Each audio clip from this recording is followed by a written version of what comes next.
Video kana share godhaa gaaddisee biraan nagaa. Na jaaladhuun jaalala taatu. Dubartiin akka itti dhiira qabatan yoo hin beekne afaan ofii qabattee mana isaa keessaa gadi ba'u.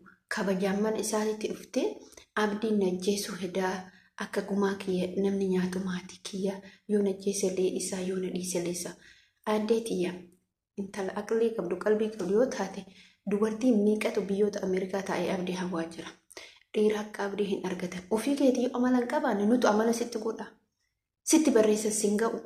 Sitti bilbila si gorsa sin ga'u. Kasi bira jiru sitti. Maanni amalli kee kan amalli fokkataa dhugumatti viidiyoo kee kana dhaggeeffachuu qabda. Abdii jechuun nama ijoolleen fageenyarra hawaa turte. Dhiira akka abdii hin argattu. Ofii keetii amalli kee akkami jedhiitii of bari of laali. Akka ollaan bulchetti bulchan jedhini. Dursaa waan abdii bari. Assalaamu alaikum warahmatullahi wabarakatuh. Akkam jirtu naga keessanii fayya keessanii isin jecha hanlee naga jira alhamdulillah galata rabbii. Viidiyoon har'aa dhimma gaaddiseetii. Mee viidiyoo kana please like godhaa share godhaa. Warroonni nama maatiitti nu jajjabeessitanii yoo nageettan guddaa takka galatoomaa isiniin jechuu barbaadaa. Hordoftootaaf kabajamtoota maatii chaanaalii Munaa 24 no sorry Munaatu kanaaf viidiyoo kana like godhaa share godhaa biraan nagaa jechuudha. Dhugaa rabbii dubbachuu gaaddisee jechuun akka dubartii odoo hin taane akka dhiiraatti. Ana yoo najjeesse abdiin maatii kiyya gumaa nyaataa namni biraan ajjeesu abdiin najjeesse abdiin natti kootu siin jedhe abdiin na bira taa'e siin jedhe ofii keetii maatii keetii akkuma maatii keetii amala wal badde namni maatii ofiitiif hin taane dhiira biraa jala buluu hin danda'u. Ati yeroo hundumaa dhiira jala bulu namni akka abdii lafa kanarra jira jechuuf haa ta'u dhiirri tareen jedhu. Abdii dhalaan meeqa Ameerikaa irraa yoo hawaa jirtu dhalaan meeqa Dubaay irraa Su'uud irraa Qaataar irraa dhalaan meeqa hawaa jirtu ati amala kee sirreeffachuu dadhabdee qeenyeenyeenye odoo gurunga hin jechuudha. Dubartiin akkanaa miti abdii jechuun warqii namaati dhugumatti jechuudha. Dhalaan ni hawwiti dhiira akka abdii. Garuu mootuyyuu ati ofii keetii kaatee itti dhuftee ofii keetii mana isaa keessaa uffata situ yaasa. Situ isa arrabsa situ manaa bahee jedha bari nama sii jedhee alga iddoo bultii isaa gadhiisee badhee bulu nama akka ofitti si qabee si kunuunsee si jiraachisaa jiru. Ati maatii kee irraa dhalattee hin ta'in abdiin taatu haadha manaatu hin taatuuf wayiifuu inni minyoota jaalate jechuudha. Maal laala minyoota jaalate ati kabajaan beektu dhugumatti kabajaan siin ta'u. Natumee akkana nuti inuu siin tumneeyyu. Wallahi inuu sin goonu akka ati booduuf. Eenyutu uffata dheeraa niitiin bar uffata dheeraa alatti darbitu. Caaltu faayyoo abdii akka fedhan hajji akka fedhan godhan illee akkas godhetta.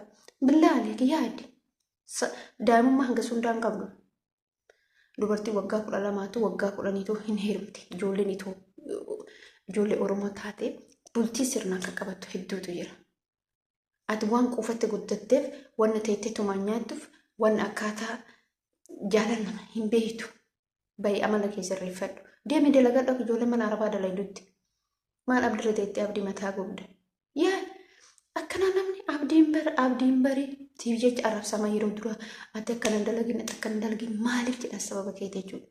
Ati har'a sila kabaja isaa qabaachuu qabda. Mana isaa teettee mana isaatii meeshaa gadi guuruu mana isaa caccabsuu uffata isaa alatti darbu niitiin uffata dhiirsaan darbitu si hiira teettu dhiisii.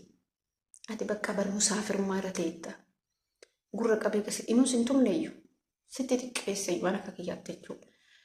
Ani gaafa uffata isaa san gad darbite akka ati nama teessee beeke. Gaafa deebiitti deebifte akka ati nama teessee arge akka ati dubartiin ta'e. Dubartiin dhiiratti deebiftu. Dhiira jaalattu. Dhiira kabajju. Musha akka keetii kanaa miti. Amma immoo gadi baatee hicceetii abdii odeessite. Akka itti na tumee akkana na godhe. Maal godhu odeessite? Bayi deemi dalagadhu mana arabaa. Deemi dalagadhu. Qomci. Maanni tun? Faara madaanatti illee akkasuma boosiste. Meeqa kamtu sadarni sitti bade? Eenyutu algaa ofii kilaasii ofii gannamaa dhiisee badhee bula? Abdii malee jira? Jaalatte akkana inaafan akkana barate minyoota irraa abdii akkatti qabdee deebisuu hin dandeetta. Utuu amala qabaatte innuu isii dhiisee isii deebisan jedhu. Maaliif isii deebisa jedha? Tokkoffaa amantaa islaamummaa qabadhu. Lammaffaa kabaja abdii qabaadhu. Kabaja abdii dhiisii hiriyaa isaa ta'u. Isa gaafa duraa sanillee barree itti gadi cufatteetiniin akkasitti mana keessatti keessummaa dhudhoo dhuftu. Kana dhaluuf godha ciisa. Hunduun odoo si fuudhuu baatee itti gammada. Maaliif nama sirna beeku miti jechuudha. Nama amala qabu miti. Amalli kee bakka amalli kee fokkataadha. Amala fokkataa wayii agarti. Amala akkasiisan qabda. Dubartii akka namuu dhiirin jaalattu. Otoo achi hinaafan duutu abdiin minyoota akkasirratti fuudhan dhagatee. Isuma nuuqa. Otoo ati hinaafan duutu. Otoo ati maal jettu. Bakka maali yoo amala godhatte. Meeqa kamtu koomantii si jala deemee si gorsaa jira. Amala kee sirreeffadhu. Dhugumatti dubartiin amala hin qabne gonkumaa jechuudha. Gonkumaa dubartiin amala hin qabne dhiirri hin jaalatu. Dhiira wajjis buluu hin dandeettu. Dhiirri dubartii amala qabdu. Dubartii dubbatan deebiin deebifne. Dubartii jedhanii jecha san daftee hin deebifne. Dubartii obsa qabdu. Dubartii waan hunda keessatti obsa qabdu. Dubartii kabaja namaaf qabdu. Akkana kana feetee dhiirri jechuudha. Akka itti gadi bahee uffata isaa gadi darbee qullaa ala isa dhaabee ofii isiiti akka nama haftaamee dubartii giiftii hindiitti jedhanii sila. Akkas of fakkeessitee mana isaa keessa teettee isa alatti gadi baaftee bor akkam goota gaafa isaa wajjin kaa godhatte bor akkam goota. Gadi hin buune waa hunduu sitti jibbee jira. Koomantiin kee akkas jedhamee si barreeffamee jira. Koomantii kee ni argita jechuudha. Koomantiin gaaddisee akka jedhamee barreeffamu ni argita jechuudha. Akkuma argitanitti koomantiin hundi isaanii jibba isa agarsiisa. Jibba gaaddisee hammam akka kijibtu, hammam akka fakkeessitu. Ati akkuma haadha kee mataa dhukkubsite abdii mataa dhukkubsaa jirtaa. Maal jedhuuni maaliif gaaddisee jechuun fakkeeffattuudha. Maaliif hojjettanii dhugumatti oduu jaalatti. Gingilchuu akka inni ta'e ikkis ta'e qalqaalla wayiiti nama jibbisiisti. Duraan jabduu jechaa turre gaafa isiin abdii bira dhuftu. Garuu amma mootiyyuu waa'ee hin jiraa miti. Minyooti yoo dhufte namni dhiirri tokko gaafa dubartii takka jaalate yaani abdiin immoo nama akkasii miti. Agartee bira turtee beekte jechuudha. Hundi isaaniitu koomanticha keessanii dubbisa jechuudha. Inuu dhuguma haadha teettiitti reefi argaa jira.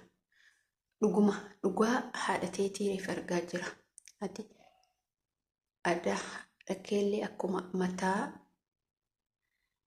ilmoo dhugumatti akkuma mataa haadha keetii dhukkubsite abdillee mataa dhukkubsaa jirta jedhamee barreeffamee jechuudha. Koomantii sun irratti gaaddiseen dhugumatti nuti liboon irraa ijoolleen hedduun wallaahi ati si jibbee jira. Ijoolleen hedduun jibba isii agarsiisanii maaliif qalqaallaa laflaafii oduu bakka intala kabajan beeyne bakka waan akkasitti abdiif hin taatu jennee murteessinee jirra.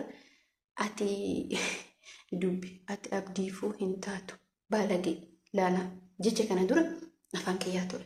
Akkasuma koomantii san jalatti illee baalagee jedhamee murteessamee ture jechuudha. Dhugaadha mucattiin qalqaallaa wayiiti. Jaalatuun akkas na godha ufuma keetiin ni kaana godhi. Abdiin sin jaalannee ufuma keetii jaallattee. Osoo haadhaaf abbaa qabdu mana namaa teettee yoo duutillee itti gaafatamaan abdiidha jettuu suni hin saalfattu sirra deemtee mana haadha teetti galuu mana namaa teettee nutti iyyita. Agartanii hanga mana abdii teettee haadha keetiif abbaa keetiitti odoo abbaaf haadha qabdu galii. Dubartiin yeroo kamiyyuu dubartiin biyya ambaa keessatti kan rakkattu adda.